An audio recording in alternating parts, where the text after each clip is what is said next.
열심히 읽고 묵상하여 이제 12장에 이르렀습니다. 계속해서 우리에게 믿음의 권면을 주는 이 말씀을 우리 함께 묵상하고 있는데요. 우리가 이 말씀을 더욱 묵상하면 묵상할수록 믿음의 반석 위에 굳게 서는 하나님의 자녀 되기를 간절히 소망합니다. 오늘 12장 1절에 보면 이러므로라고 시작합니다. 우리가 지난주에 함께 묵상했던 것처럼 11장에 우리의 믿음의 선조들의 이야기를 들려주고 그들을 우리의 믿음의 본으로 보여주면서 그들을 통하여 우리에게 도전을 하면서 이러므로라고 지금 히브리서 기자는 우리에게 권면하고 있는 것이죠. 우리 한번 1절을 읽어볼까요? 1절입니다. 시작. 이러므로 우리에게 구름같이 둘러싼 허다한 증인들이 있으니 모든 무거운 것과 얽매이기 쉬운 죄를 벗어버리고 인내로써 우리 앞에 당한 경주를 하며. 아멘. 우리 앞에 하나님께서 허락해 주신 경주를 하는데 우리가 이 경주를 지치지 않고 할 수 있는 큰 응원의 이유가 있다라면 우리에게 구름과 같이 헤아릴 수 없는 구름과 같이 우리를 둘러싼 허다한 증인들이 있다라고 이야기하는 것입니다. 11장에서 이야기하고 있는 약 16명 정도 되는 우리의 믿음의 선조들의 이야기, 이름이 기록되지는 않았지만 이들이 알고 있는, 또 이들에게 향하고 있는 그 믿음의 선조들에 대해 이야기하면서 이들이 바로 지금 우리가 당해 있는, 우리가 하고 있는 믿음의 경주를 완주한 우리의 증인들이라고 이야기하고 있다는 것이죠. 이 사람들은 어떤 사람들입니까? 우리가 가는 길이 헛되지 않다라는 것을 확인시켜주고 보증하는 사람들이라는 것입니다. 사실 우리가 믿고 있는 우리의 신앙의 이 모든 것, 우리의 이 신앙의 역사, 기독교의 역사는 사실 증인의 역사라고 할 수 있습니다. 어떤 증인의 역사입니까? 그리스도 예수에 대한 증인들, 그들에 대한 역사라고 할 수 있다는 것이죠. 우리가 지금 8차 비전행전을 하고 지금 가운데 있는데요. 사도행전을 보면 다른 기록이 있는 것이 아닙니다. 사도행전 1장부터 28장의 말씀을 쭉 읽어보면 하나님의 사람들에 대해서, 그 사람들이 행한 일에 대해서 기록하고 있지만 사실 그들을 통하여 그리스도 예수가 증거되고 있는 그 기록을 하고 있다는 것이죠. 하나님께서 예수 그리스도를 만나 그분을 믿게 하신, 그분을 보았고 그분이 하나님의 아들이심을 경험한 자들이 하나님이 보내신 곳에서 그리스도 예수를 증거하는 증인의 삶을 살도록 보내셨고 그들의 삶에 대하여 기록하고 있다라는 것입니다. 우리 역시도 우리에게 주어진 하나님의 귀한 이 말씀인 성경을 통하여, 이 성경 속의 증인들을 통하여 주님을 보고 있다라는 것이죠. 뿐만 아니라 우리의 실제 삶은 어떻습니까? 우리는 어떻게 복음을 받아들였습니까? 누구 하나라도 아마 예외가 없을 것입니다. 우리가 그리스도 예수, 우리 사랑하는 주님을 믿게 된 계기는 어떤 사람, 우리보다 먼저 주님을 믿고 먼저 주님을 만난 그 증인들이 우리에게 와서 예수님을 증거함으로 그 예수님을 믿었다라는 것이죠. 우리가 부모님을 통하여서, 부모님이 우리의 증인이 되어주셔서 저처럼요 그렇게 예수님을 믿게 된 분들 계실 거고, 또 어떤 분이 복음을 들고 찾아오셔서 이 말씀을 준비하는데 아마 기억이 나는 게 지난번 권순양 원사님의 간증이었어요. 우리 박종혜 원사님이 복음 들고 찾아가셨다고 간증하셨었는데, 그처럼 누군가 복음 들고 그리스도의 증인되어서 찾아가서 예수님을 증거함으로 우리는 다 예수님을 믿고 복음을 받았다라는 것이죠. 영적인 실제로서 살아계신 하나님이 우리를 만나주심으로 인하여서 우리가 이 믿음을 굳건하게 붙잡게 되지만, 그것에 앞서서 우리가 하나님을 알 수 있는 방법은 예외 없이 증인들을 통하여라는 것입니다. 한 일례로 우리가 잘 알고 있는 김동호 목사님이 그런 이야기가 있다고 합니다. 예전에 제가 목자님들 우리 비전 모임에서 나눴는데, 내가 나중에 죽어서 우리 자식들에게 유언을 남긴다라면 어떤 말을 할까, 이 고민을 하셨었다라 그래요. 그러면서 고민하는데 이 마음에 떠오르는 것이 무엇이었냐면, 요한복음 말씀, 내가 곧 길이요 진리요 생명이니 나로 말미암지 않고는 아버지께로 나아갈 자가 없다라는 말씀을 해줘야겠다라고 생각이 들었답니다. 그래서 그 아들들을 모아놓고 야, 내가 나중에 죽으면 너희한테 이 이야기를 해줄 건데 바로 이 말씀을 너희에게 해줄 거야 라고 하면서 이 마음에 이게 부푼 마음을 가지고 그 말씀을 전했다고 합니다. 그랬는데 둘째 아들이 이렇게 대답했다라 그래요. 뭐라고 대답했냐면 그걸 어떻게 알아요? 라고 반문했답니다.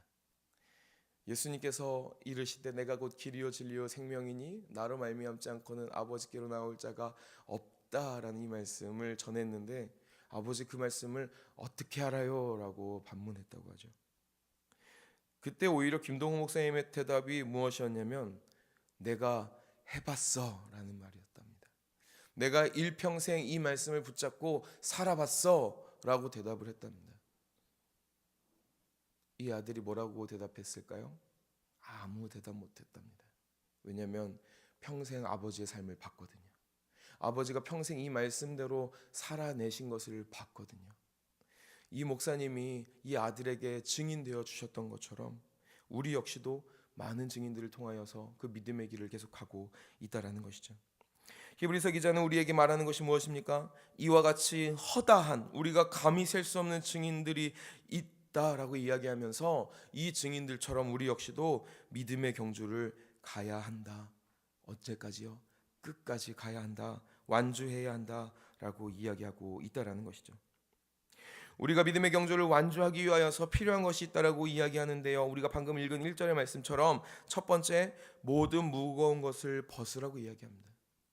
두 번째, 얽매이기 쉬운 죄를 벗으라고 이야기합니다. 세 번째, 인내하라라고 이야기하고 있다라는 것이죠. 무거운 것을 벗는 것은 무엇을 의미합니까? 이 땅 가운데 살아가는 것, 우리가 이 땅을 살아갈 때 우리의 발목을 붙잡는 것 뭘까요? 우리의 삶에 미련을 갖게 하는 것들인 것이죠. 우리가 지난주 11장 말씀을 묵상하면서 함께 나누었던 것으로 이야기한다면 눈에 보이는 것, 우리가 더 움켜쥐기를 소망하는 것, 우리가 이렇게 이야기하면 좀 더 이해가 될까요? 우리가 이 땅 떠나 천국 갈 때 가져갈 수 없는 것들일 것입니다. 우리에게 삶의 미련을 주는 그 무거운 것들을 벗어야 한다라고 지금 권면을 하고 있습니다. 그리고 그와 같은 것들로 인하여서 얽매이기 쉬운 죄를 벗어야 하며 믿음의 경주 뛰어야 하는 것이기 때문에 우리에게 인내하라라고 이야기하는 것이죠. 그러면서 이 무거운 모든 것을 벗은 분, 얽매이기 쉬운 죄를 벗은 분, 인내하신 분을 소개하는데요. 어느 분이냐면 바로 우리의 믿음의 주, 우리의 온전케 하시는 예수 그리스도를 이야기하고 있다라는 것입니다. 우리 함께 2절과 3절의 말씀을 읽어보겠습니다. 2절 3절입니다. 시작. 믿음의 주요 또 온전케 하시는 이인 예수를 바라보자. 그는 그 앞에 있는 기쁨을 위하여 십자가를 참으사 부끄러움을 개의치 아니하시더니 하나님 보좌 우편에 앉으셨느니라. 너희가 피곤하여 낙심하지 않기 위하여 죄인들이 이같이 자기에게 거역한 일을 참으신 일을 생각하라. 아멘. 우리 주님, 믿음의 주 되시는 우리 주님이여 십자가를 참으셨다라고 얘기합니다. 부끄러움을 개의치 아니하셨다라고 얘기합니다. 심지어 자기들을 위하여 이 십자가를 참고 부끄러움을 견뎌내셨음에도 불구하고 이 예수님을 거역한 이들이 있었음에도 불구하고 이들을 위하여서도 참으신 이 인내하신 이를 우리에게 생각하라라고 이야기하는 것이죠. 예수님 따라 사는 거 쉽지 않습니다. 예수님 따라 살아간다라는 것은 우리에게 무거운 것을 벗으라고 하고 우리에게 얽매인 죄를 벗으라고 하며 똑같이 인내하라고 이야기한다라는 것이죠. 그러나 누가 그리하셨습니까? 사랑하는 우리 주님 예수 그리스도께서 그리하신 것처럼 그분이 그리하셔서 2절 말씀에 하나님 보좌 우편에 앉으신 것처럼 우리도 믿음의 경주를 완주하여서 하나님의 보좌 그 앞으로 달려나가자라고 이야기하고 있다라는 것이죠. 히브리서 기자는 우리에게 믿음의 경주를 뛰라고 하면서 이 믿음의 경주를 뭐라고 얘기하면 다름 아니라 죄와의 싸움이라고 또한 이야기하고 있다는 것입니다. 죄와의 싸움 무엇을 의미합니까? 하나님의 뜻을 이루기 위하여 부단히 싸워내라고 이야기하고 있다는 것이죠. 지난번 금요 성령 집회 때 제가 말씀을 나눴을 때 이 말씀 드렸었습니다. 지금 이 말씀을 받아든 사람도 어떤 사람들입니까? 예수만 포기하며 편히 살 수 있는 사람들. 삶의 미련, 무거운 것이 아니라 이게 삶의 유익이 되는 사람들. 얽매이기 쉬운 죄, 나를 올가맨다라고 느끼지 않고 그냥 편안하게 살 수 있는 사람들이죠. 이 사람들을 향해서 뭐라고 이야기합니까? 믿음의 싸움을 멈추지 말라고 이야기하고 있다는 것입니다. 이 땅을 딛고 살아가는 우리에게도 이 믿음의 싸움을 계속해 나아가기를 이야기하고 있다는 것이죠. 이것이 괴롭고 때로는 아프고 징계처럼 여겨지는 것이지만 이것이 우리에게 헛되지 않다라고 이야기하고 있다는 것입니다. 그 이유가 무엇입니까? 8절에 이렇게 이야기하고 있습니다. 징계는 다 받는 것이오늘 너희에게 없으면 사생자여 친아들이 아니니라. 이 징계를 받는 우리에게 유일한 이유가 하나 있다라면 그것이 무엇입니까? 우리가 하나님의 친아들이기 때문이라는 것입니다. 이 땅은요, 이 세상은요, 그리고 이 세상에 이 공중 권세 잡은 이 땅의 주관자는요, 흑암의 권세는요, 우리를 가만두지 않는다라고 이야기하는 것이죠. 왜요? 하나님의 아들이기 때문에 그렇습니다. 믿음의 시험이 다가올 때에 왜 하나님께서 이 믿음의 시험을 나한테 허락해 주실까? 왜 나에게 이 징계를 허락해 주실까? 왜 하나님이 내가 이 징계를 감당하도록 내버려 두실까? 라고 질문이 찾아올 때 우리가 확인할 수 있는 유익함은 우리가 하나님의 친아들이라는 것을 확인하는 것인 줄 믿습니다. 우리 아버지가 완전한 분이시기 때문에 그분이 허락하여 주시는 시험의 시간, 징계의 시간, 믿음의 연대의 시간도 역시도 완전한 줄 믿습니다. 하나님께서 우리의 기도에 응답하시는 것이 크게는 세 가지가 있다라고 많이들 이야기합니다. 첫 번째, 우리가 간구한 대로 이루시는 것이죠. 두 번째, 우리가 간구하는 것에 대해서 노라고 말씀하시는 겁니다. 세 번째, 우리의 간구의 가운데, 우리의 기도 가운데에 침묵하시는 것이죠. 우리의 간구가 하나님 뜻에 합당하면 하나님께서 응답하여 주십니다. 그러나 하나님의 뜻에 반하면 하나님은 우리에게 노라고 말씀하시죠. 사랑하는 우리 어린 자녀가 위험한 칼을 가지고 노는데 그거에 대해서 칼을 내어주는 부모가 어디 있겠습니까? 그리고 세 번째, 아직 하나님의 때가 있지 않기 때문에 하나님께서 침묵하시는 것이 그 자녀에게 유익하다라면 하나님이 때로는 응답하지 않으실 때가 있다라는 것이죠. 그러나 이 하나님의 침묵이라는 것이 우리에게 유익하다라고 우리가 신뢰할 수 있는 이유는 무엇입니까? 그렇게 응답하시는 하나님이 완전한 하나님이시기 때문인 줄 믿습니다. 그리하여서 9절과 10절에 우리에게 권면하는 것은 하나님의 완전하심, 하나님의 그 완전하심이 보증하는 우리를 향한 징계, 우리를 향한 훈련, 우리를 향한 연단 역시도 완전함을 기억하라고 이야기하고 있습니다. 우리 한번 9절하고 10절 읽어보면 좋겠습니다. 9절과 10절 읽어볼까요? 11절까지 읽겠습니다. 11절까지 읽겠습니다. 시작. 또 우리 육신의 아버지가 우리를 징계하여도 공경하였거든 하물며 모든 영의 아버지께 더욱 복종하며 살려하지 않겠느냐. 그들은 잠시 자기 뜻대로 우리를 징계하였거니와 오직 하나님은 우리의 유익을 위하여 그의 거룩하심에 참여하게 하시느니라. 무릇 징계가 당시에는 즐거워 보이지 않고 슬퍼 보이나 후에 그로 말미암아 연단받은 자들은 의와 평강의 열매를 맺느니라. 아멘. 이 말씀처럼 우리에게 허락하여 주시는, 우리가 감당하도록 주님이 내어주시고 내버려 두시는 그 하나님의 징계와 연단과 우리의 모든 것들 우리의 유익이 되는 줄 믿습니다. 어떤 유익입니까? 하나님의 거룩하심에 참여하는 유익인 줄 믿습니다. 이 거룩하심에 우리가 참여하는 게 왜 중요합니까? 이것을 통하여서, 이 연단을 통하여서 우리가 11절에 보니까 의와 평강의 열매를 맺기 때문인 것이죠. 이 의와 평강의 열매, 우리가 이걸 보면 떠올라야 되는 말씀이 하나 있는데요. 로마서 14장 17절의 말씀이죠. 이렇게 이야기합니다. 하나님의 나라는 먹고 마시는 것에 속한 것이 아니라 오직 성령 안에 있는 의와 평강과 희락이라라고 이야기합니다. 무엇이요? 하나님의 나라가 의와 평강과 희락이라고 지금 바울이 말하고 있죠.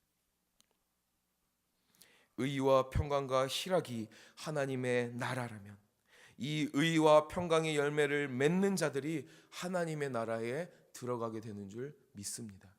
거룩함으로 연단되고 거룩함으로 하나님의 모습을 닮아가는 그런 하나님의 친아들 된 우리들이 이 믿음의 경주를 통하여 그리 나아가는 저와 여러분, 우리 동강의 모든 믿음의 가족들이 천국으로 들어가는 하나님의 친아들인 줄 믿습니다.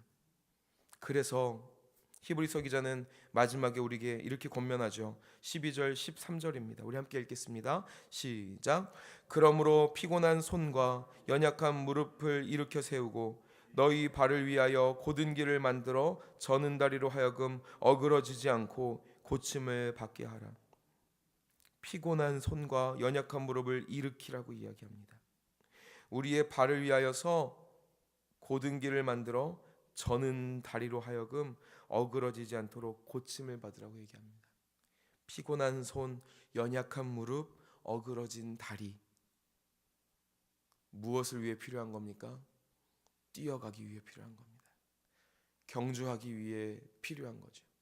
끝까지 달려가기 위해 필요한 것입니다.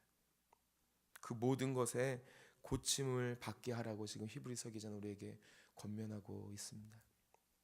아까 우리 함께 기도한 것처럼 경주가 유익한 것은 그 마지막까지 들어갔을 때 그 경주의 유익함과 가치는 발견됩니다. 우리는 이 땅 가운데 살아가지만 결국 가야 할 곳, 우리의 참된 본향인 하나님의 나라, 저 천국인 줄 믿습니다.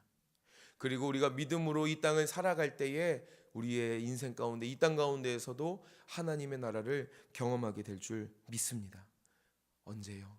믿음으로 그 경주를 감당할 때, 하나님이 우리와 함께 하심을 경험하고 또 우리의 앞선 구름과 같은 허다한 증인들의 응원에 힘입어서 함께 그 길을 달려나갈 때 우리도 의와 평강의 열매를 맺으며 거룩하심, 하나님의 거룩하심에 참여하여 하나님의 나라를 누리고 하나님의 나라를 이루는 하나님의 참된 친아들, 친백성 되어 하나님의 나라로 가게 되는 줄 믿습니다. 오늘도 그 믿음의 경주를 나아가는, 믿음의 경주를 감당하는 저와 여러분 되시기를 예수님의 이름으로 축원합니다. 주님이 도우실 줄 믿습니다. 성령이 함께 해주실 줄 믿습니다. 함께 하시고 한 주간 승리하시고 하나님과 함께 나아가는 저와 여러분 되기를 간절히 소망합니다. 아멘. 우리 시간 함께 기도하기를 소망합니다.